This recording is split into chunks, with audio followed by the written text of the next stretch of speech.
Hello guys, आज हामी class 12 को पेडागोजी जुन एजुकेसन जसले राख्नुभएछ उनीहरूको लागि पेडागोजी सब्जेक्टको फुल मार्क कभर गर्ने गरी एउटा वान सेट भिडियो ल्याएर आएको छौँ, जसमा युनिट 1 देखि 10 सम्मको पुरै क्वेसन सोल्भ गरिएको छ र यति पढेपछि तपाईहरुले अरु केही पढ्नु नै पर्दैन। यसबाटै तपाईहरुले फुल मार्क्स कभर गर्ने गरी वान सेट भिडियो हो। यो पुरै अन्तिमसम्म हेर्नु होला र भिडियोलाई लाइक सब्स्क्राइब गर्नु होला र कमेन्टमा तपाईले गाह्रो लागेको च्याप्टरहरुको नाम लेख्नु होला। म त्यसको एक्सप्लेन फेरि गर्दिनेछु अर्को भिडियोमा। सो आज लागौं आजको भिडियोतर्फ। फर्स्टमा छ हाम्रो च्याप्टर 1 शिक्षण शास्त्र, जसलाई इन्स्ट्रक्सनल पेडागोजी पनि भनिन्छ। त्यसको क्वेशन हेरौं। शिक्षण शास्त्रको अर्थ लेख्नुहोस्। पेडागोजीको अर्थ के हुन्छ? सो फर्स्टमा छ शिक्षण शास्त्र भन्नाले शिक्षण र सिकाइलाई प्रभावकारी बनाउन प्रयोग गर्ने सिद्धान्त, विधि, प्रक्रिया र प्रविधिको अध्ययनलाई जनाइन्छ। अब शिक्षण शास्त्र भनेको शिक्षा कसरी प्रभावकारी बनाउन सकिन्छ त्यसको सिद्धान्त, विधि, प्रक्रियाहरूको प्रविधिको अध्ययनलाई जनाइन्छ। यसले शिक्षकले कसरी पढाउने र विद्यार्थीले कसरी राम्रो सिक्ने भन्ने कुरामा मार्गदर्शन गर्छ। अब शिक्षकले कसरी पढाउने, विद्यार्थी कसरी बुझ्छ भन्ने कुरामा मार्गदर्शन गर्छ। सरल रूपमा भन्नुपर्दा शिक्षण शास्त्र भनेको शिक्षण प्रक्रिया कसरी व्यवस्थित, प्रभावकारी र उद्देश्यपूर्ण बनाउने भन्ने अध्ययन हो। यसले मूल्याङ्कनलाई योजना बनाउने, कार्यान्वयन गर्ने र मूल्याङ्कन गर्ने प्रक्रियामा सहयोग गर्छ। त्यसैले पेडागोजीलाई आधुनिक शिक्षणको आधार मानिन्छ। यति लेखेपछि तपाईहरुको 5 मार्क्स कतै जाँदैन। 5 मार्क्सको एन्सर यति लेख्दा हुन्छ। अब अर्को हेरौं। शिक्षणको अवधारणा व्याख्या गर्नुहोस्। शिक्षण भनेको टिचिङ हुन्छ। टिचिङ भनेको के हो? टिचिङको अवधारणा के हो? शिक्षण भनेको शिक्षकले विद्यार्थीलाई ज्ञान, सिप र व्यवहार सिकाउने व्यवस्थित प्रक्रिया हो। यस प्रक्रियामा शिक्षक, विद्यार्थी र सिकाइ सामग्री मुख्य तत्व हुन्छन्। शिक्षणको मुख्य उद्देश्य विद्यार्थीमा ज्ञान वृद्धि, सिप विकास र व्यवहार परिवर्तन गर्नु हो। शिक्षण केवल जानकारी दिनु मात्र नभई विद्यार्थीलाई सोच्न, बुझ्न र प्रयोग गर्न सक्षम बनाउने प्रक्रिया हो। त्यसैले शिक्षणलाई सक्रिय, उद्देश्यपूर्ण र योजनाबद्ध प्रक्रिया मानिन्छ। त्यस्तै अर्को हेरौं।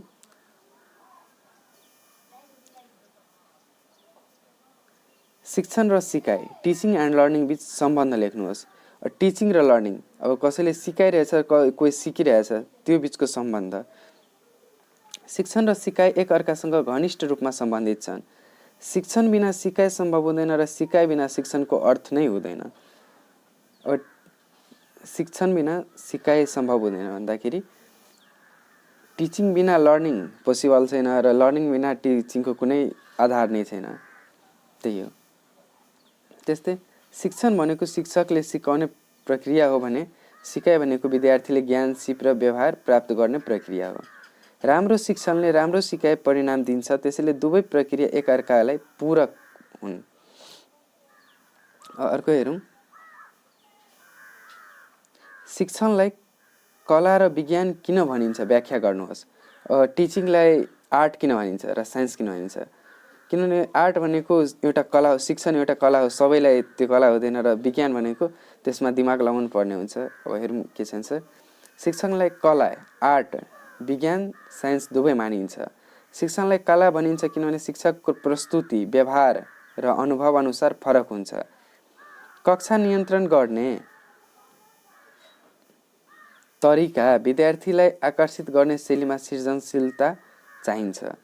शिक्षणलाई विज्ञान भनिन्छ किनभने यो निश्चित सिद्धान्त, विधि र योजनामा आधारित हुन्छ। यसको परिणाम मापन गर्न सकिन्छ, वैज्ञानिक रूपमा सुधार गर्न सकिन्छ। यसले शिक्षणलाई कला र विज्ञान दुवैको मिश्रण मानिन्छ। त्यस्तै हेरौँ।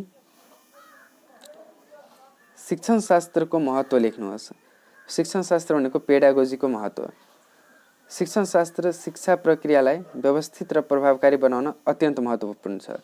शिक्षण प्रक्रिया भनेको टिचिङलाई व्यवस्थित बनाउँछ र प्रभावकारी बनाउँछ। शिक्षण शास्त्रको महत्त्व भनेको त्यही हो। यसको हेरौँ। यसले शिक्षकलाई उचित शिक्षण विधि छनौट गर्न सहयोग गर्छ, साथै विद्यार्थीको सिकाइको रोचक, सरल र उद्देश्यपूर्ण बनाउँछ। अब हामी क्लासमा हुँदा शिक्षकहरूले सिकाउँदाखेरि कि रोचक तरिकाले सिकाउँथ्यो, कुनै शिक्षकले सरल तरिकाले बुझाउँथ्यो र त्यसमा उद्देश्य हुन्थ्यो कि यो विद्यार्थीले यो सिकोस् भनेर सिकाउँथ्यो। त्यही हो यसको महत्त्व। यसले सिकाइ र परिणाम सुधार गर्न, विद्यार्थीको ज्ञान, सिप तथा व्यवहार विकासमा मद्दत गर्छ। त्यसैले आधुनिक शिक्षामा पेडागोजी अत्यन्त आवश्यक मानिन्छ। यो सब्जेक्ट तपाईँको लागि धेरै नै महत्त्वपूर्ण छ। यो राम्ररी पढ्नु होला र यसबाट क्वेसनहरू पनि धेरै आउँछ र यो पछि पनि तपाईँहरूलाई लाइसेन्सको लागि काम पर्ने सब्जेक्ट हो। अब च्याप्टर युनिट 2 हेरौँ, इन्स्ट्रक्सनल अब्जेक्टिभ्स। इन्स्ट्रक्सनल अब्जेक्टिभ्स भनेको शिक्षणको उद्देश्य। शिक्षण उद्देश्य भन्दाखेरि शिक्षण उद्देश्यको अर्थ लेख्नुहोस्। अब अर्थ नजानिकन अगाडि बढ्न सक्दिनँ। फर्स्टमा अर्थ हेरौँ। शिक्षण उद्देश्य भन्नाले शिक्षण प्रक्रिया पुरा भएपछि विद्यार्थीमा अपेक्षित हुने ज्ञान, सिप र व्यवहारलाई जनाउने स्पष्ट लक्ष्यले जनाइन्छ। शिक्षणको उद्देश्य भन्दाखेरि टिचिङ गर्नको लागि टिचिङ गरिसकेपछि त्यो विद्यार्थीमा के चेन्ज आउँछ, उनीहरूमा ज्ञान आउँछ, सिप आउँछ, व्यवहारमा चेन्ज आउँछ, त्यसलाई नै शिक्षण उद्देश्य भनिन्छ। शिक्षा पाएपछि उनीहरूको क्यारेक्टरमा आउने चेन्जलाई भनिन्छ। यसले शिक्षकलाई के सिकाउने र विद्यार्थीले के सिक्ने भन्ने कुरामा निर्धारण गर्छ। शिक्षण उद्देश्यले शिक्षणलाई योजनाबद्ध, व्यवस्थित र उद्देश्यपूर्ण बनाउँछ। यसले मूल्याङ्कनको आधार पनि तयार गर्छ। त्यसैले शिक्षण उद्देश्यलाई शिक्षण प्रक्रियाको महत्त्वपूर्ण आधार मानिन्छ। अर्को हेरौँ।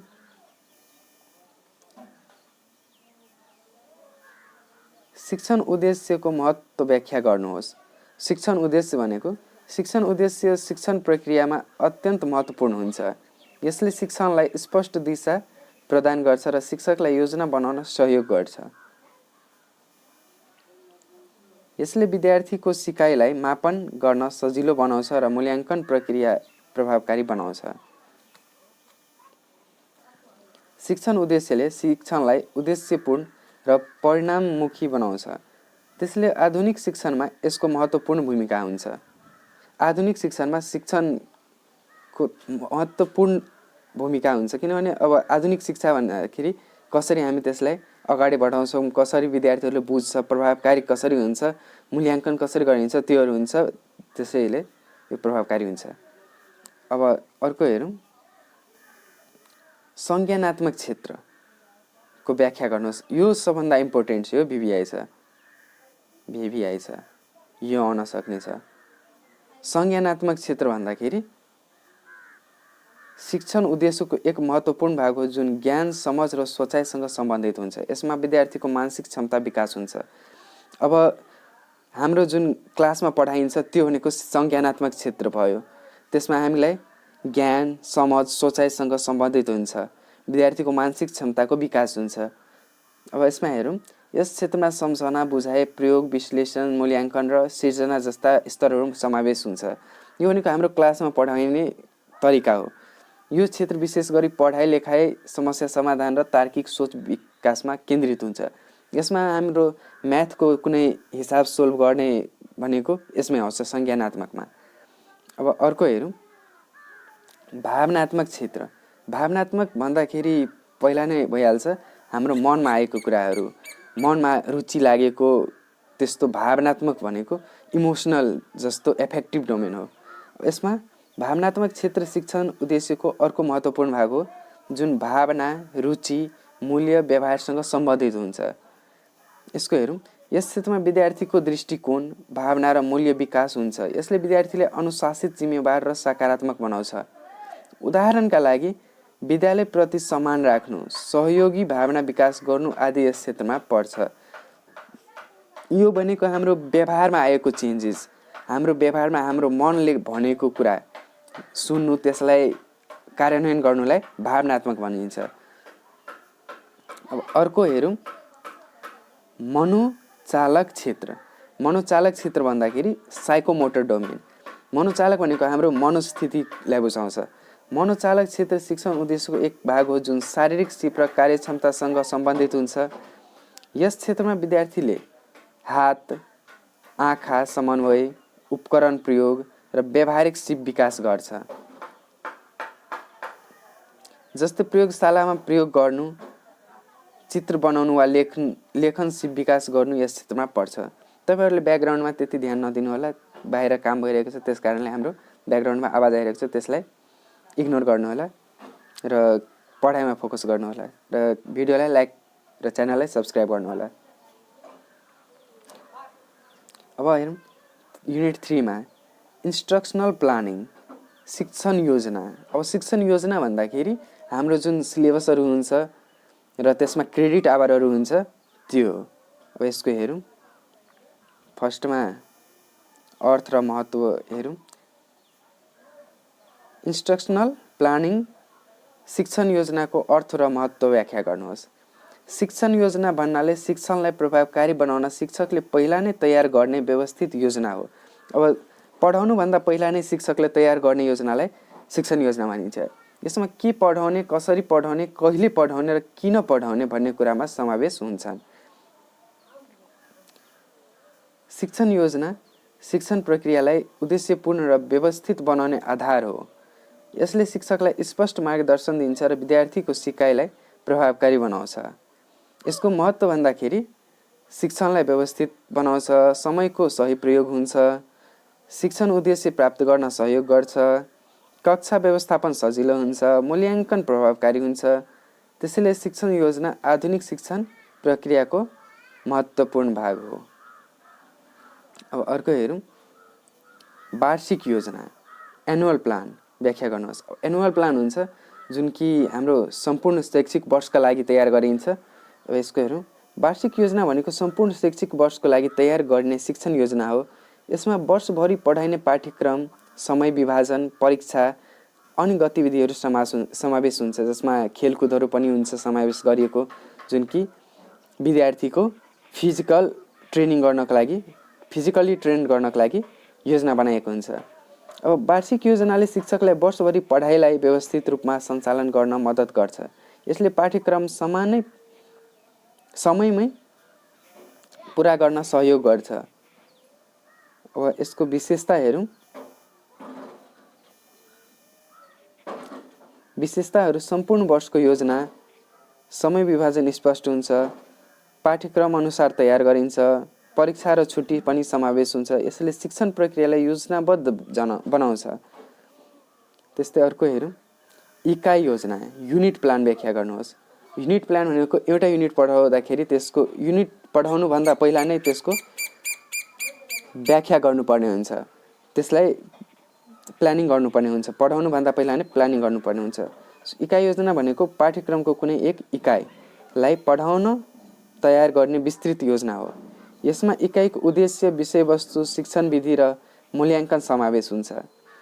इकाइ योजना शिक्षकलाई प्रत्येक च्याप्टर प्रभावकारी रूपमा पढाउन सहयोग गर्छ। अब यसको विशेषताहरू हेरौँ। एक इकाइमा आधारित हुन्छ, उद्देश्य स्पष्ट हुन्छ, शिक्षण विधि उल्लेख हुन्छ, मूल्याङ्कन प्रक्रिया समावेश हुन्छ। यसले शिक्षणलाई केन्द्रित र प्रभावकारी बनाउँछ। अर्को हेरौँ। पाठ योजना। अब युनिट पछि एउटा पाठ हुन्छ, जुन एउटा पाठ भन्दाखेरि एक कक्षामा एक क्लासमा पढाउने गरी त्यसको प्लानिङ हुन्छ। पाठ योजना भनेको एक कक्षामा एक पाठ पढाउन शिक्षकले तयार गर्ने विस्तृत योजना हो। यसमा पाठको शीर्षक, उद्देश्य, शिक्षण सामग्री, शिक्षण विधि र मूल्याङ्कन प्रश्नहरू समावेश हुन्छ। पाठ योजना शिक्षकलाई कक्षा सञ्चालन गर्न मार्गदर्शन गर्छ र शिक्षणलाई व्यवस्थित बनाउँछ। अब यसको विशेषता हेर्दाखेरि एक पाठमा आधारित हुन्छ, उद्देश्य स्पष्ट हुन्छ, शिक्षण सामग्री उल्लेख हुन्छ, मूल्याङ्कन प्रश्न समावेश हुन्छ। यसले कक्षा शिक्षणलाई प्रभावकारी बनाउँछ। तपाईहरुले यो भिडियो हेरिसकेपछि अर्को भिडियो हेर्नु नै पर्दैन। यति बुझिसकेपछि तपाईहरु आफै एक्जाममा गएर परिपूर्ण रूपले लेख्न सक्नुहुन्छ र यो भन्दा बाहिरको क्वेशन पनि आउने छैन। सो यो राम्ररी हेर्नु होला। शिक्षण योजनाको महत्व लेख्नुहोस्। शिक्षण योजना शिक्षण प्रक्रियामा अत्यन्त महत्त्वपूर्ण हुन्छ। यसले शिक्षणलाई व्यवस्थित, उद्देश्यपूर्ण र प्रभावकारी बनाउँछ। यसले शिक्षकलाई के कसरी र कहिले पढाउने भन्ने स्पष्ट दिशा दिन्छ, साथै समयको सही उपयोग गर्न मद्दत गर्छ। शिक्षण योजना बिना शिक्षण अव्यवस्थित हुन्छ, तर योजना भएको शिक्षण प्रभावकारी र सफल हुन्छ। त्यसैले शिक्षण योजनालाई सफल शिक्षणको आधार मानिन्छ। अर्को हेरौँ, टिचिङ मेथड्स एन्ड टेक्निक्स। पढाउँदाखेरि कुन कुन मेथड, कुन कुन विधि र कुन कुन टेक्निक प्रविधिहरू युज गर्ने त्यसको बारेमा हेरौँ। अब फर्स्टमा अर्थ र महत्त्व छ। शिक्षण विधिको अर्थ र महत्त्व लेख्नुहोस्। टिचिङ मेथडको शिक्षण विधि भन्नाले शिक्षकले विद्यार्थीलाई ज्ञान, सिप र व्यवहार सिकाउन प्रयोग गर्ने व्यवस्थित तरिका वा प्रक्रिया हो।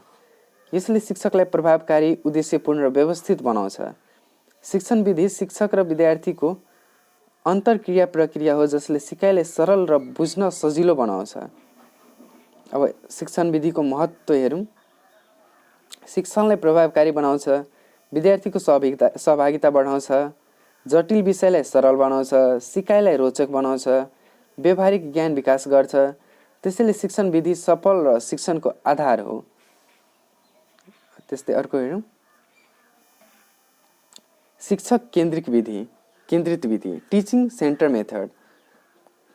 यसको व्याख्या गर्दाखेरि शिक्षक केन्द्रित विधि यस्तो शिक्षण विधि हो जसमा शिक्षक मुख्य भूमिका खेल्छन्, विद्यार्थी श्रोता मात्र हुन्छन्। यस विधिमा शिक्षकले विषयवस्तु व्याख्या गर्छन् र विद्यार्थीले सुनेर सिक्छ।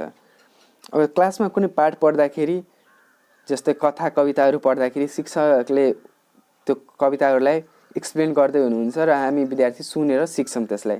त्यो भयो शिक्षक केन्द्रित विधि। अब यसको विशेषता हेरौँ। शिक्षक सक्रिय हुन्छन्, विद्यार्थी कम सक्रिय हुन्छन्, लेक्चर र व्याख्या आधारित हुन्छ, ठुलो कक्षामा उपयोगी हुन्छ। यसको उदाहरण हेरौँ। जस्तै लेक्चर मेथडमा हामी क्लासमा बसेर सुन्दै हुन्छौँ र टिचरले त्यो भन्दै हुन्छ, उहाँहरूले सिकाउँदै हुन्छ, एक्सप्लेन गर्दै हुनुहुन्छ। र डेमोन्स्ट्रेसन मेथड भनेको, डेमो भनेको एक्सपेरिमेन्टल वे हो। जसरी शिक्षकले केही एक्सपेरिमेन्ट, साइन्समा जसरी हामीहरूलाई केही क्लोरिन ग्यास बनाउनु छ या केही बनाउनु छ भने हामी त्यो शिक्षकले एक्सपेरिमेन्ट गर्दै हुनुहुन्छ र हामी त्यहाँ हेर्दै हुन्छौँ। त्यो भयो डेमोन्स्ट्रेसनल मेथड। यस विधि कम समयमा धेरै जानकारी दिन उपयोगी हुन्छ। यसमा विद्यार्थीको सहभागिता कम हुन्छ। त्यस्तै भयो विद्यार्थी केन्द्रित। अब विद्यार्थी केन्द्रित विधि भनेको विद्यार्थी धेरै सक्रिय हुन्छ। विद्यार्थी केन्द्रित विधि यस्तो शिक्षण विधि हो जसमा विद्यार्थी सक्रिय रूपमा सिकाइ प्रक्रियामा सहभागी हुन्छन्। यसमा विद्यार्थीले गरेर, छलफल गरेर, अनुभव गरेर सिक्छन्। यसको विशेषता हेरौँ। विद्यार्थी सक्रिय हुन्छन्, सहभागिता बढी हुन्छन्, अनुभवात्मक सिकाइ हुन्छ, समूह कार्यमा आधारित हुन्छ। अब यसको उदाहरण पनि हेरौँ। जस्तै discussion method, project method, activity based learning. Discussion method भनेको हामी जति बेला पढिराखेको हुन्छौँ त्यति बेला हामी साथीमा डिस्कस गरेर केही कुराको छलफल गरेर पढ्छौँ, त्यसलाई डिस्कसन मेथड। प्रोजेक्ट मेथड, अब कुनै हाम्रो समूहलाई एउटा प्रोजेक्ट दियो, त्यसमा हामी प्रोजेक्ट बनाएर क्लासमा लगेर त्यसलाई एक्सप्लेन गर्छौँ, त्यो प्रोजेक्ट मेथड। त्यस्तै एक्टिभिटी बेस्ड लर्निङ भनेको हाम्रो जुन एक्टिभिटीमा लर्निङ हुन्छ, कुनै काम गरेर त्यो सिक्छौँ, त्यसलाई एक्टिभिटी बेस्ड लर्निङ भन्छ। यस विधिले विद्यार्थीको सोच र सिप र आत्मनिर्भरता विकास गर्छ। त्यस्तै छ प्रोजेक्ट मेथड भनेको प्रयोजना विधि यस्तो शिक्षण विधि हो। फर्स्टमा यसलाई हेरौँ। प्रोजेक्ट मेथड भनेको प्रयोजना विधि यस्तो शिक्षण विधि हो जसमा विद्यार्थीले कुनै निश्चित कार्य वा परियोजना पुरा गरेर सिक्छन्। यसमा विद्यार्थीले योजना बनाउने, कार्य गर्ने, परिणाम प्रस्तुत गर्ने काम गर्छन्। यसको विशेषताहरू हेरौँ। व्यवहारिक सिकाइ हुन्छ, विद्यार्थी केन्द्रित हुन्छ, समूह वा व्यक्तिगत रूपमा गर्न सकिन्छ, समस्या समाधान सिप विकास हुन्छ। त्यस्तै यसको उदाहरण हेरौँ। विज्ञान परियोजना बनाउने, सामाजिक अध्ययनमा सर्भे गर्ने। अब विज्ञानमा परियोजना बनाउँदाखेरि हामी केही प्रोजेक्ट गर्छौँ, जस्तै एलिमेन्टहरूको नाम लेखेर त्यसमा बुझाउनु पर्ने हुन्छ। सामाजिक अध्ययनमा कतै कम्युनिटीमा गएर हामीलाई केही सर्भे गर्नुपर्ने हुन्छ, कतै गएर सर्भे गर्नुपर्ने हुन्छ, त्यो भनेको हाम्रो प्रोजेक्ट मेथड। अब यस विधिले विद्यार्थीलाई आत्मनिर्भर र व्यावहारिक बनाउँछ। त्यस्तै छ डिस्कसन मेथड। डिस्कसन मेथड हेर्दाखेरि छलफल विधि यस्तो शिक्षण विधि हो जसमा विद्यार्थीहरूले कुनै विषयमा आपसमा विचार आदान प्रदान गरेर सिक्छन्। शिक्षकले मार्गदर्शन मात्र गर्छ। अब यसको विशेषता हेरौँ। यसमा विद्यार्थी सक्रिय हुन्छ, विचार आदान प्रदान हुन्छ, सोच्ने क्षमता विकास हुन्छ, समूहमा कार्यमा आधारित हुन्छ। यसको फाइदा हेरौँ। आत्मविश्वास बढ्छ, आलोचनात्मक सोच विकास हुन्छ, सिकाइ गहिरो हुन्छ। यस विधिले विद्यार्थीको स्वाभाविकता र बुझाइ दुवै सुधार गर्छ। अब आयो इन्स्ट्रक्सनल मेटेरियल्स, शिक्षण सामग्री। अब हामीहरूले साइन्स पढ्दाखेरि, म्याथ पढ्दाखेरि, जुन पनि सब्जेक्ट पढ्दाखेरि त्यसमा मेटेरियलहरू हुन्छ, त्यसको बारेमा हेरौँ। शिक्षण सामग्रीको अर्थ र महत्त्व लेख्नुहोस्। शिक्षण सामग्री भन्नाले शिक्षण सिकाइ प्रक्रियालाई प्रभावकारी, सरल र रोचक बनाउने प्रयोग गर्ने सबै प्रकारका साधन, उपकरण, स्रोतहरूलाई जनाइन्छ। यसमा दृश्य, श्रव्य दृश्य सामग्रीहरू पर्दछन्। शिक्षण सामग्रीले विद्यार्थीले विषयवस्तु बुझ्न सजिलो बनाउँछ र सिकाइलाई व्यावहारिक बनाउँछ। त्यस्तै छ अर्को महत्त्व। अब सिकाइलाई सरल र स्पष्ट बनाउँछ, विद्यार्थीको ध्यान आकर्षित गर्छ, जटिल विषय बुझ्न सहयोग गर्छ, दिगो सिकाइ विकास गर्छ, कक्षा शिक्षणलाई रोचक बनाउँछ। त्यसैले शिक्षण सामग्री प्रभावकारी शिक्षाको महत्त्वपूर्ण आधार हो। यसको श्रव्य सामग्रीको व्याख्या हेरौँ। श्रव्य सामग्री भन्नाले सुनेर सिकिने शिक्षण सामग्रीलाई जनाइन्छ। यसमा आवाज वा ध्वनिको माध्यमबाट जानकारी प्रदान गरिन्छ। यसको विशेषता हेरौँ। सुनेर सिकिन्छ, आवाजमा आधारित हुन्छ, सरल र सस्तो हुन्छ, रेडियो वा रेकर्ड प्रयोग हुन्छ। अब यसको उदाहरण हेरौँ। जस्तै रेडियोबाट सिक्न सकिन्छ, अडियो रेकर्डबाट सिक्न सकिन्छ, भाषणबाट सिक्न सकिन्छ। आजकल त झन् पोडकास्टहरू आउँछ, युट्युबमा पोडकास्टहरू आउँछ। यहाँबाट जस्तै एउटा छ राज समानी भनेर, इन्डियन युट्युबर राज समानी। तपाईहरू उहाँको पोडकास्ट हेर्न सक्नुहुन्छ। उहाँको पोडकास्टमा धेरै एजुकेसनल वेहरू हुन्छ, त्यहाँबाट तपाईहरू पनि सिक्न सक्नुहुन्छ। यसले श्रवण क्षमता विकास गर्छ र सिकाइमा सहयोग पुर्याउँछ। त्यस्तै अर्को हेरौँ। दृश्य सामग्री व्याख्या गर्नुहोस्। दृश्य सामग्री भन्नाले हेरेर सिकिने शिक्षण सामग्रीलाई जनाइन्छ। यसमा चित्र, नक्सा, चार्ट आदि प्रयोग गरिन्छ। विशेषताहरू हेरेर सिकिन्छ, चित्रात्मक हुन्छ, बुझाइ सजिलो बनाउँछ, स्मरण शक्ति बढाउँछ। जस्तै उदाहरणका लागि चित्र हेरौँ। चित्र हेरेर हामी बुझ्न सक्छौँ, चार्टबाट सिक्न सक्छौँ, ग्राफबाट सिक्न सक्छौँ, नक्सा हेरेर बुझ्न सक्छौँ। यसले विद्यार्थीहरूलाई विषयवस्तु स्पष्ट रूपमा बुझ्न सहयोग गर्छ। त्यस्तै छ श्रव्य दृश्य सामग्रीको व्याख्या। अब श्रव्य दृश्य सामग्री भन्नाले सुनेर र हेरेर दुवै माध्यमबाट सिकिने शिक्षण सामग्रीलाई जनाइन्छ। जस्तै विशेषता हेरौँ यसको। आवाज र दृश्य दुवै प्रयोग हुन्छ, अत्यन्त प्रभावकारी हुन्छ, विद्यार्थी सक्रिय हुन्छन्, सिकाइ र रोचक बनाउँछ। उदाहरण टिभी, भिडियो, कम्प्युटर प्रस्तुति यो आधुनिक शिक्षणमा सबैभन्दा प्रभावकारी सामग्री मानिन्छ। अब हेरौँ शिक्षण सामग्रीको महत्त्व लेख्नुहोस्। शिक्षण सामग्री शिक्षण प्रक्रियामा अत्यन्त महत्त्वपूर्ण हुन्छ। यसले शिक्षणलाई प्रभावकारी, सरल र रोचक बनाउँछ।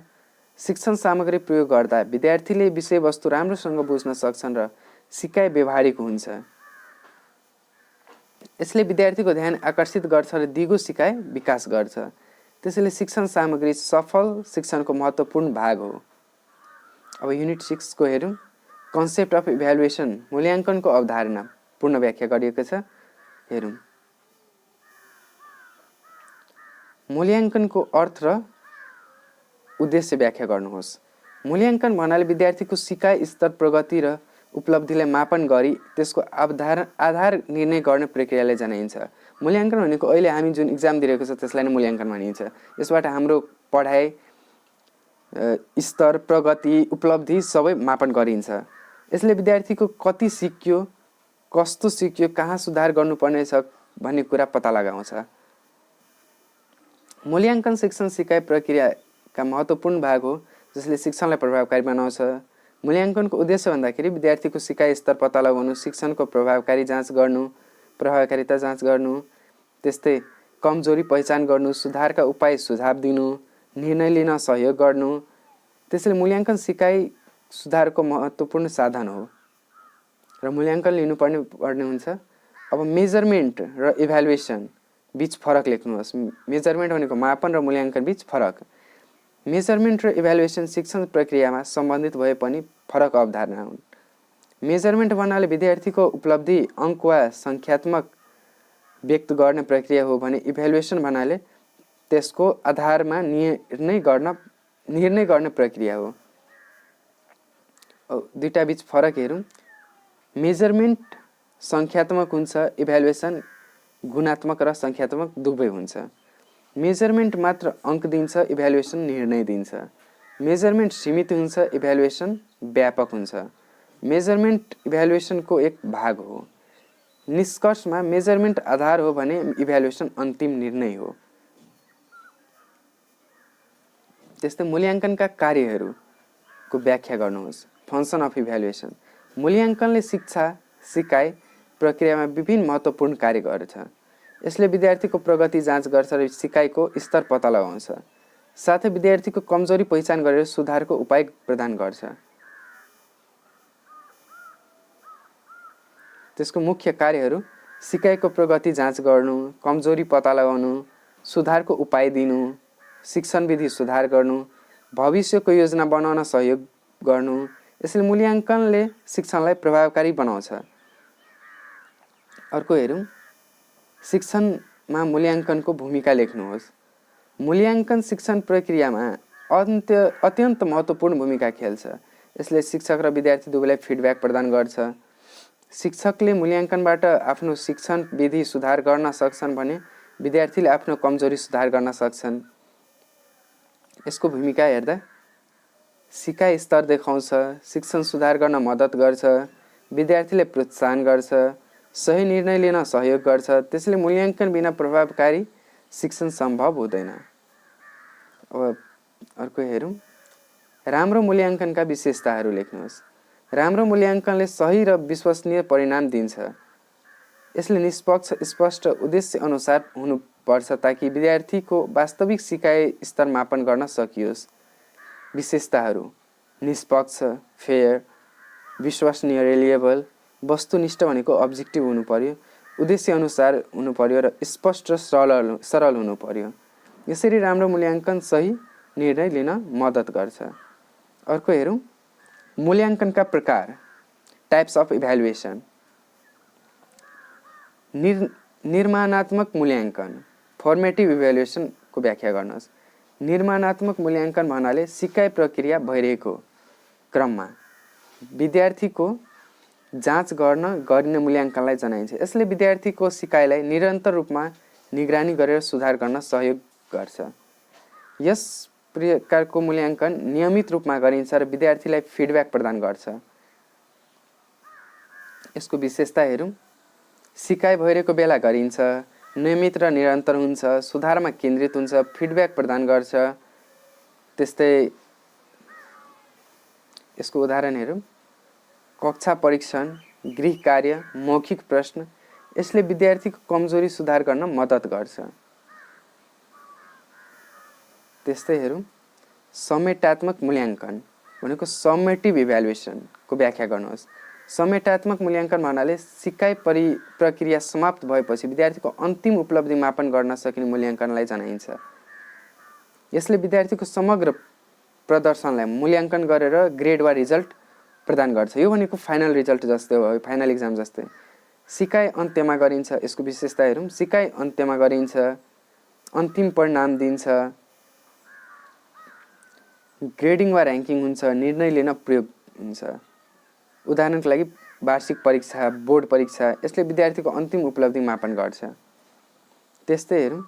निदानात्मक मूल्याङ्कन, डायग्नोस्टिक इभ्यालुएसन। निदानात्मक मूल्याङ्कन भन्नाले विद्यार्थीको सिकाइमा भएको कमजोरी वा समस्या पत्ता लगाउन गरिने मूल्याङ्कन हो। यसले विद्यार्थीले कहाँ गल्ती गरेको छ भन्ने कुरा पहिचान गरेर सुधारको उपाय प्रदान गर्छ। यसको विशेषता हेर्दाखेरि समस्या पहिचानमा केन्द्रित हुन्छ, विशेष कमजोरी पत्ता लगाउँछ, सुधारका उपाय दिन्छ। त्यस्तै उदाहरण हेर्दा विषय नबुझेको ठाउँमा टेस्ट लिनु, विषय नबुझेको ठाउँमा टेस्ट लिनु, यसले सिकाइ सुधार गर्न महत्त्वपूर्ण भूमिका खेल्छ। अब हेरौँ स्थान निर्धारण मूल्याङ्कन। स्थान निर्धारण मूल्याङ्कन भन्नाले विद्यार्थीको स्तर निर्धारण गर्ने मूल्याङ्कन हो। यसले विद्यार्थीलाई उपयुक्त कक्षा वा समूहमा राख्न सहयोग गर्छ। यसको विशेषता सुरुमा गरिन्छ, स्तर निर्धारण गरिन्छ, सही समूहमा राख्छ। उदाहरण हेर्दाखेरि प्रवेश परीक्षा लिएर त्यसको स्थान निर्धारण गरिन्छ। यसले विद्यार्थीलाई उचित स्तरमा राख्न मद्दत गर्छ। त्यस्तै अर्को हेरौँ फर्मेटिभ र समेटिभ इभ्यालुएसन बीच फरक लेख्नुहोस्। फर्मेटिभ भनेको फर्मेटिभ र समेटिभ मूल्याङ्कन बीच मुख्य फरक समय, उद्देश्य र प्रयोगमा हुन्छ। फर्मेटिभ मूल्याङ्कन सिकाइको क्रममा गरिन्छ भने समेटिभ मूल्याङ्कन अन्त्यमा गरिन्छ। फर्मेटिभ मूल्याङ्कन भनेको जस्तै हाम्रो क्लास टेस्टहरू हुन्छ, युनिट टेस्टहरू हुन्छ, त्यो भयो फर्मेटिभ। समेटिभ भनेको फाइनल इक्जामहरू भयो। अब फर्मेटिभ सुधारमा केन्द्रित हुन्छ भने समेटिभ परिणाममा केन्द्रित हुन्छ। अब दुईटै बिचको फरक हेरौँ। फर्मेटिभ निरन्तर हुन्छ, समेटिभ अन्तिममा हुन्छ। फर्मेटिभमा सुधार हुन्छ, समेटिभमा परिणाम देखिन्छ। फर्मेटिभमा फिडब्याक पाइन्छ, समेटिभमा ग्रेड पाइन्छ। फर्मेटिभ भनेको एउटा प्रक्रिया हो, समेटिभ भनेको एउटा निष्कर्ष हो। दुवै मूल्याङ्कन सिकाइ र सुधारका लागि महत्त्वपूर्ण छन्। Tools and techniques of evaluation, मूल्याङ्कनका उपकरण र प्रविधि। मूल्याङ्कनका उपकरण, टुल्स अफ इभ्यालुएसनको अर्थ र प्रकार व्याख्या गर्नुहोस्। मूल्याङ्कनका उपकरण भन्नाले विद्यार्थीको सिकाइ स्तर, ज्ञान र सिप मापन गर्न प्रयोग गर्ने साधनहरूलाई जनाइन्छ। यी उपकरणहरूले शिक्षण सिकाइ प्रक्रियालाई प्रभावकारी बनाउँछ। मूल्याङ्कनका उपकरण मुख्यतः दुई प्रकारका हुन्छन्, परीक्षण आधारित र गैर परीक्षण आधारित। यसको प्रकारहरू हेरौँ। परीक्षण आधारित उपकरण टेस्टिङ डिभाइस जस्तै MCQ, true false, short long question, त्यस्तै एचिभमेन्ट टेस्टहरू भयो। यो भयो परीक्षण आधारित उपकरण। त्यस्तै गैर परीक्षण उपकरण भनेको नन टेस्टिङ डिभाइसेसहरू अब्जर्भेसन भयो, चेकलिस्ट भयो, रेटिङ स्केल भयो, एनेक्डोटल रेकर्ड भयो। यी उपकरणहरूले विद्यार्थीको सिकाइलाई विभिन्न तरिकाबाट मापन गर्न सहयोग गर्छ। त्यस्तै अर्को हेरौँ। अब्जेक्टिभ र सब्जेक्टिभ प्रश्नको व्याख्या गर्नुहोस्। अब्जेक्टिभ र सब्जेक्टिभ प्रश्न मूल्याङ्कनका महत्त्वपूर्ण उपकरणहरू हुन्। अब यसको व्याख्या हेर्दा अब्जेक्टिभ प्रश्नहरूमा निश्चित उत्तर हुन्छ र जाँच्न सजिलो हुन्छ भने सब्जेक्टिभ प्रश्नहरूमा विद्यार्थीले आफ्नो विचार लेख्नुपर्छ। अब यसमा तपाईँहरू पनि बुझ्न सक्नुहुन्छ, अब्जेक्टिभ हाम्रो जुन 5 मार्क्सको र 8 मार्क्सको क्वेसनहरू आउँछ त्यो सब्जेक्टिभ भएर 1 मार्क्सको क्वेसन खास गरी अब्जेक्टिभ हुन्छ, जसमा एउटा फिक्स एन्सर हुन्छ। र 5 मार्क्स 10 मार्क्समा हामी आफ्नो विचारमा जे आउँछ, जे बुझेका हुन्छौँ क्लासमा त्यो लेख्न पाइन्छ। आफ्नो वर्डमा, आफ्नो भाषामा लेख्न पाइन्छ। त्यही भएर यसमा तपाईँहरू आफ्नो भाषामा लेख्दा पनि झन् राम्रो र मार्किङ हुन्छ, मार्क धेरै दिन मिल्ने खालको हुन्छ। अब यसको अब्जेक्टिभ प्रश्नको हेरौँ। निश्चित उत्तर हुन्छ, छिटो जाँच्न सकिन्छ, उदाहरणमा एमसिक्यू, ट्रु फल्सहरू। त्यस्तै सब्जेक्टिभ प्रश्नमा विस्तृत उत्तर दिनुपर्छ, सोच र अभिव्यक्ति जाँचिन्छ, उदाहरणको लागि लङ एन्सर, सर्ट एन्सरहरू पनि हुन्छ। दुवै प्रश्न प्रकार सिकाइ र मूल्याङ्कनका लागि आवश्यक हुन्छ। त्यस्तै अब्जर्भेसन, अवलोकन र चेकलिस्ट रुजु सूची व्याख्या गर्नुहोस्। अब अब्जर्भेसन र चेकलिस्ट गैर परीक्षण मूल्याङ्कनमा महत्त्वपूर्ण उपकरणहरू हुन्। अब्जर्भेसनमा शिक्षकले विद्यार्थीको व्यवहार प्रत्यक्ष रूपमा हेरेर मूल्याङ्कन गर्छन् भने चेकलिस्टमा निश्चित बुँदाहरूको आधारमा जाँच गरिन्छ। अब्जर्भेसन भनेको हाम्रो जुन प्र्याक्टिकल हुन्छ त्यसमा अब्जर्भेसन हुन्छ र चेकलिस्ट पनि हुन्छ, जुन कि एटेन्डेन्सहरूलाई हेरेर चेकलिस्ट हुन्छ। अब्जर्भेसन भनेको हाम्रो क्लासमा हाम्रो बानी व्यवहार हेरेर जुन मार्किङ गर्छ त्यसलाई अब्जर्भेसन भन्छौँ। अब अब्जर्भेसन व्यवहार हेरेर मूल्याङ्कन गर्छ, कक्षा गतिविधि निरीक्षण गर्छ, त्यस्तै चेकलिस्टमा सूची अनुसार जाँच गर्छ, यसको आधारमा मूल्याङ्कन गर्छ। यी उपकरणहरूले व्यावहारिक सिकाइ मापन गर्न मद्दत गर्छन्। त्यस्तै छ रेटिङ स्केल र एनेक्डोटल रेकर्ड व्याख्या गर्नुहोस्। अब गैर परीक्षण मूल्याङ्कनका उपकरणहरू रेटिङ स्केल र एनेक्डोटल रेकर्ड हो। अब रेटिङ स्केलमा विद्यार्थीहरूको प्रदर्शनलाई स्तर अनुसार मूल्याङ्कन गरिन्छ भने एनेक्डोटल रेकर्डमा विद्यार्थीको व्यवहारको विवरण लेखिन्छ।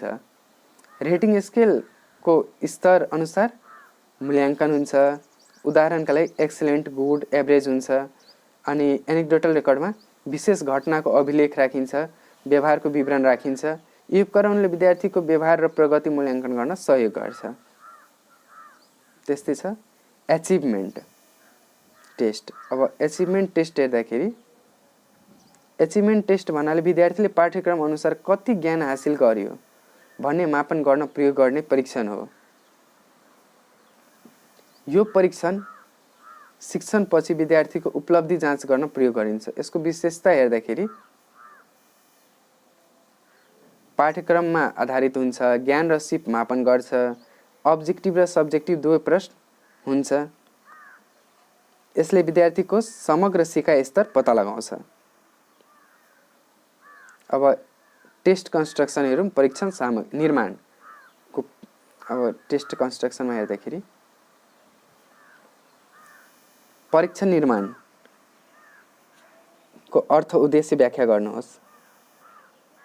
परीक्षण निर्माण भन्नाले विद्यार्थीको ज्ञान, सिप र उपलब्धि मापन गर्न व्यवस्थित रूपमा प्रश्नपत्र तयार गर्ने प्रक्रियालाई जनाइन्छ। यो एक वैज्ञानिक प्रक्रिया हो जसले निष्पक्ष र प्रभावकारी मूल्याङ्कन सुनिश्चित गर्छ। परीक्षण निर्माण शिक्षण सिकाइ प्रक्रियाको महत्त्वपूर्ण भाग हो जसले विद्यार्थीको वास्तविक सिकाइ र स्तर पत्ता लगाउन सहयोग गर्छ। यसको उद्देश्य भन्दाखेरि विद्यार्थीको सिकाइ स्तर मापन गर्नु, शिक्षणको प्रभावकारिता जाँच गर्नु, निष्पक्ष परीक्षा सञ्चालन गर्नु, सही मूल्याङ्कन गर्न सहयोग गर्नु। त्यसैले परीक्षा निर्माण प्रभावकारी मूल्याङ्कनको आधार हो। अब परीक्षण निर्माणका चरणहरू। परीक्षण निर्माण एक व्यवस्थित प्रक्रिया हो जसमा विभिन्न चरणहरू समावेश हुन्छ। सबैभन्दा पहिलो शिक्षण उद्देश्य निर्धारण गरिन्छ, त्यसपछि पाठ्यक्रम अनुसार विषयवस्तु छनौट गरिन्छ, त्यसपछि विशिष्टता तालिका टेबल अफ स्पेसिफिकेसन तयार गरिन्छ जसले प्रश्नपत्रलाई सन्तुलित बनाउँछ। पछि प्रश्नहरू तयार गरिन्छ जसमा अब्जेक्टिभ र सब्जेक्टिभ हुन्छ। त्यसपछि प्रश्नपत्र सम्पादन गरिन्छ र अन्त्यमा परीक्षा सञ्चालन तथा मूल्याङ्कन गरिन्छ। अब मुख्य चरणहरू उद्देश्य निर्धारण, विषयवस्तु छनौट, स्पेसिफिकेसन चार्ट बनाउने, प्रश्न निर्माण गर्ने, सम्पादन गर्ने र सञ्चालन र मूल्याङ्कन गर्ने हुन्छ। यसले राम्रो सन्तुलित प्रश्नपत्र तयार गर्न मद्दत गर्छ। अर्को हेरौँ, विशिष्टता तालिका टेबल अफ स्पेसिफिकेसन के हो, यसको महत्त्व लेख्नुहोस्। विशिष्टता तालिका भन्नाले विषयवस्तु र शिक्षण उद्देश्य अनुसार प्रश्नहरूको विवरण देखाउने तालिकालाई जनाइन्छ। यो परीक्षण निर्माणको महत्त्वपूर्ण भाग हो जसले प्रश्नपत्रलाई सन्तुलित र उद्देश्य अनुसार बनाउँछ। यसको महत्त्व हेर्दाखेरि सबै विषय समेट्न मद्दत गर्छ, अब्जेक्टिभ अनुसार प्रश्न राख्न सहयोग गर्छ, सन्तुलित प्रश्नपत्र बनाउँछ, निष्पक्ष मूल्याङ्कन सुनिश्चित गर्छ। त्यसले स्पेसिफिकेसन चार्ट राम्रो प्रश्नपत्रको आधार हो। अब यसको अर्को हेरौँ, राम्रो परीक्षण विशेषताहरू। क्यारेक्टरिस्टिक्स अफ गुड टेस्ट लेख्नुहोस्। राम्रो परीक्षणले विद्यार्थीको वास्तविक सिकाइ स्तर सही रूपमा मापन गर्न सक्नुपर्छ। यसका लागि परीक्षण स्पष्ट, निष्पक्ष र विश्वसनीय हुनुपर्छ। यसको विशेषता हेरौँ, वैध भनेको भ्यालिड हुनु पर्यो, विश्वसनीय हुनु पर्यो, रिलिएबल हुनु पर्यो, निष्पक्ष भनेको फेयर हुनु पर्यो, स्पष्ट र बुझ्न सजिलो हुनु पर्यो, उद्देश्य अनुसार हुनु पर्यो। यस्तो परीक्षणले सही र विश्वासयोग्य परिणाम दिन्छ। त्यस्तै छ प्रश्न निर्माण। अब प्रश्न निर्माण प्रक्रिया व्याख्या गर्नुहोस्। प्रश्न निर्माण परीक्षण निर्माणका महत्त्वपूर्ण चरण हो जसमा विद्यार्थीको ज्ञान मापन गर्ने प्रश्नहरू तयार गरिन्छ। यसमा अब्जेक्टिभ भन्दाखेरि एमसिक्यू, ट्रु फल्स, र सब्जेक्टिभ सर्ट लङ एन्सर दुवै प्रकारका प्रश्न बनाइन्छ। यसमा ध्यान दिनुपर्ने कुराहरू प्रश्न स्पष्ट र सरल हुनुपर्छ, सिलेबस अनुसार हुनुपर्छ, अब्जेक्टिभ अनुसार हुनुपर्छ, कठिनाइ स्तर सन्तुलित हुनुपर्छ। जुन हाम्रो सिलेबस हुन्छ सिलेबस अनुसार नभएपछि हाम्रो विद्यार्थीले के पढेछ र एन्सर के दिनुपर्छ त्यो हुँदैन। त्यही भएर सिलेबस अनुसार हुनु पर्यो। अब्जेक्टिभ अब त्यो पढिसकेपछि त्यसको युज कहाँ हुन्छ त्यो अब्जेक्टिभ हेरेर क्वेसन दिनुपर्छ। राम्रो प्रश्न निर्माणले राम्रो मूल्याङ्कन सुनिश्चित गर्छ। अब अर्को हेरौँ, कन्टिन्युअस एसेसमेन्ट सिस्टम क्यास निरन्तर मूल्याङ्कन प्रणाली। यो भनेको भेरी भेरी इम्पोर्टेन्ट टपिक हो, यसलाई राम्ररी हेर्नु होला। यसबाट क्वेसन फिक्सै हुन्छ। निरन्तर मूल्याङ्कन प्रणाली क्यासको अर्थ उद्देश्य व्याख्या गर्नु हो। अब यसबाट 8 मार्क्समा पनि क्वेसन सोध्छ। 8 मार्क्सको क्वेसन म अर्को भिडियोमा ल्याउँछु। निरन्तर मूल्याङ्कन प्रणाली भन्नाले विद्यार्थीको सिकाइलाई निरन्तर रूपमा विभिन्न गतिविधि र प्रक्रियाबाट मूल्याङ्कन गर्ने प्रणालीलाई जनाइन्छ। यसमा एक पटकको परीक्षा मात्र नभए दैनिक कक्षा गतिविधि, गृह कार्य, व्यवहार आदि पनि समावेश हुन्छन्। क्यास भन्नाले विद्यार्थीको सिकाइलाई निरन्तर रूपमा विभिन्न गतिविधि र प्रक्रियाबाट मूल्याङ्कन गर्ने। अब कतै पिटीमा छ भने पिटीमै कुनै मूल्याङ्कन गर्नु, परीक्षा मात्रै नभएर दैनिक कक्षा गतिविधि। अब कक्षा कोठामा उभाएर केही सोधियो, गृह कार्य दियो, कक्षा कार्य दियो, त्यसबाट समावेश हुन्छ। अब क्यासले विद्यार्थीको समग्र विकासमा ध्यान दिन्छ र सिकाइलाई निरन्तर सुधार गर्न सहयोग गर्छ। त्यस्तै यसको उद्देश्य भनेको विद्यार्थीको निरन्तर प्रगति जाँच गर्नु, सिकाइ सुधार गर्नु, कमजोरी पहिचान गर्नु, व्यक्तिगत विकासमा सहयोग गर्नु, परीक्षा केन्द्रित प्रणाली घटाउनु। त्यसैले क्यास आधुनिक शिक्षणको महत्त्वपूर्ण भाग हो। अब अर्को हेरौँ, क्यासका विशेषताहरू, फिचर अफ क्यास व्याख्या गर्नुहोस्। क्यास एक आधुनिक मूल्याङ्कन प्रणाली हो जसमा विद्यार्थीको निरन्तर रूपमा मूल्याङ्कन गरिन्छ। यसमा केवल परीक्षा नभए विद्यार्थीको व्यवहार, सहभागिता र गतिविधिहरूलाई पनि ध्यान दिइन्छ। यसको विशेषता हेर्दाखेरि निरन्तर मूल्याङ्कन हुन्छ, विद्यार्थीमा केन्द्रित हुन्छ, गतिविधि आधारित हुन्छ, सुधारमा केन्द्रित हुन्छ, विभिन्न आधारहरू समावेश हुन्छ। यसले सिकाइलाई व्यापक र प्रभावकारी बनाउँछ। त्यस्तै क्यासको महत्त्व हेरौँ। क्यास शिक्षण सिकाइ प्रक्रियामा अत्यन्त महत्त्वपूर्ण हुन्छ। यसले विद्यार्थीका वास्तविक सिकाइ स्तर पत्ता लगाउन मद्दत गर्छ। यसले विद्यार्थीलाई निरन्तर रूपमा सुधार गर्न प्रेरित गर्छ र आत्मविश्वास बढाउँछ। यसको महत्त्व हेर्दाखेरि दिगो सिकाइ विकास गर्छ, आत्मविश्वास बढाउँछ, व्यक्तिगत ध्यान दिन सहयोग गर्छ, परीक्षाको डर घटाउँछ, वास्तविक मूल्याङ्कन सम्भव बनाउँछ। त्यसैले क्यास प्रभावकारी शिक्षणको आधार हो। अब दिगो सिकाइको विकास गर्छ भन्दाखेरि एकचोटि सिकेपछि त्यसलाई बारम्बार दोहोऱ्याएपछि त्यो दिगो सिकाइ हुन सक्छ। आत्मविश्वास बढाउँछ। अब कक्षा कोठामा उभाएर सोद्धा त्यहाँ उसको आत्मविश्वास बढ्छ। त्यस्तै छ, क्यासमा प्रयोग हुने आधारहरू व्याख्या गर्नुहोस्। क्यासमा विद्यार्थीको मूल्याङ्कन विभिन्न आधारमा गरिन्छ। यसले केवल परीक्षा नभई सम्पूर्ण गतिविधिलाई समेट्छ।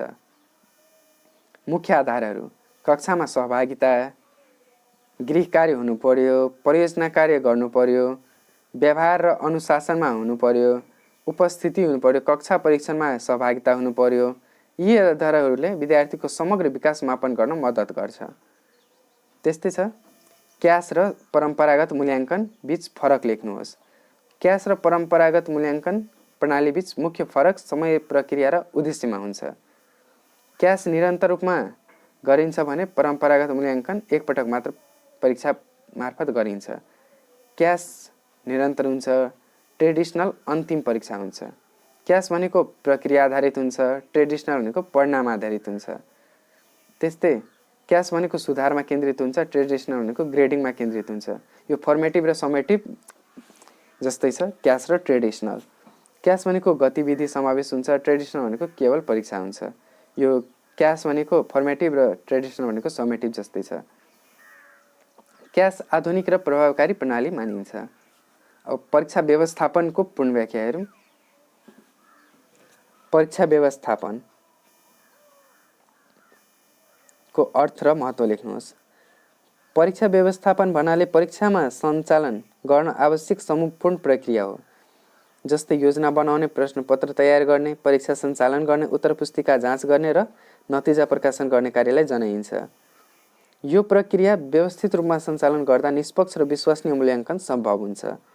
यसको महत्त्व हेर्दाखेरि निष्पक्ष परीक्षा सञ्चालन हुन्छ, विद्यार्थीको वास्तविक क्षमता पत्ता लाग्छ, शिक्षा प्रणाली सुधार हुन्छ, विश्वसनीय परिणाम प्राप्त हुन्छ, शिक्षण सिकाइ सुधारमा सहयोग गर्छ। त्यसैले परीक्षा व्यवस्थापन शिक्षा प्रणालीको महत्त्वपूर्ण भाग हो। अर्को हेरौँ। परीक्षा व्यवस्थापनका चरणहरू व्याख्या गर्नुहोस्। परीक्षा व्यवस्थापन एक व्यवस्थित प्रक्रिया हो जसमा विभिन्न चरणहरू समावेश हुन्छन्। सबैभन्दा पहिले परीक्षा योजना बनाइन्छ, त्यसपछि पाठ्यक्रम अनुसार प्रश्नपत्र तयार गरिन्छ, त्यसपछि परीक्षा सञ्चालन गरिन्छ। परीक्षापछि उत्तर पुस्तिका जाँच गरी अङ्क दिइन्छ र अङ्कमा नतिजा प्रकाशित गरिन्छ। यसको चरणहरू हेर्दा योजना बनाउने, प्रश्नपत्र निर्माण गर्ने, परीक्षा सञ्चालन गर्ने, उत्तर पुस्तिका परीक्षण गर्ने, नतिजा प्रकाशन गर्ने।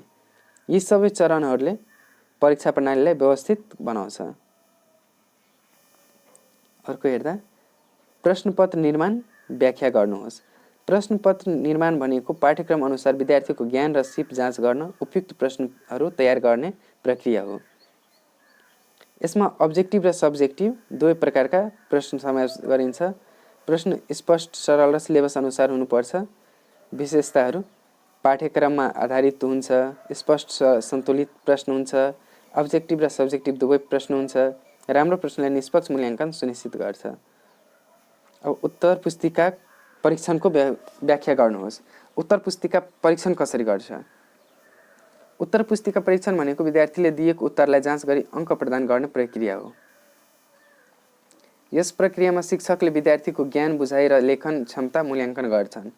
यसको विशेषता हेर्दाखेरि निष्पक्ष रूपमा जाँच गर्नुपर्छ, मार्किङ सिम अनुसार हुन्छ, समयमै सम्पन्न गर्नुपर्छ। यसले विद्यार्थीको वास्तविक उपलब्धि देखाउँछ। अब परीक्षा व्यवस्थापनका समस्याहरू हेरौँ।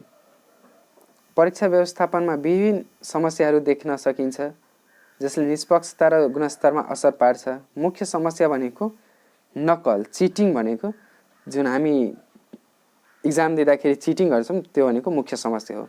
समय व्यवस्थापनको कठिनाइ र मूल्याङ्कनमा त्रुटि हो। साथै प्रशासनिक कमजोरी पनि देखिन्छ। समस्याहरू नकल गर्ने समस्या, समय व्यवस्थापन कठिनाइ, मूल्याङ्कनमा त्रुटि, प्रशासनिक कमजोरी। यी समस्याहरू समाधान गर्न राम्रो व्यवस्थापन हुनुपर्दछ। यति हो हाम्रो 1 to 10 को जति पनि छ क्वेसनहरू सब यतिमा छ। अब लङ क्वेसनहरू हामी अर्को भिडियोमा ल्याउनेछौँ र यो भिडियोलाई तपाईहरु लाइक र च्यानललाई सब्स्क्राइब गर्नुहोला। कमेन्टमा तपाईहरुलाई कुनै टपिक गाह्रो लाग्यो, कुनै बुझ्न सक्नु भएन भने कमेन्ट गर्नुहोला, त्यसमा हामी अर्को भिडियो ल्याउँछौँ र लाइक र सब्स्क्राइब गर्नुहोला। Thank you.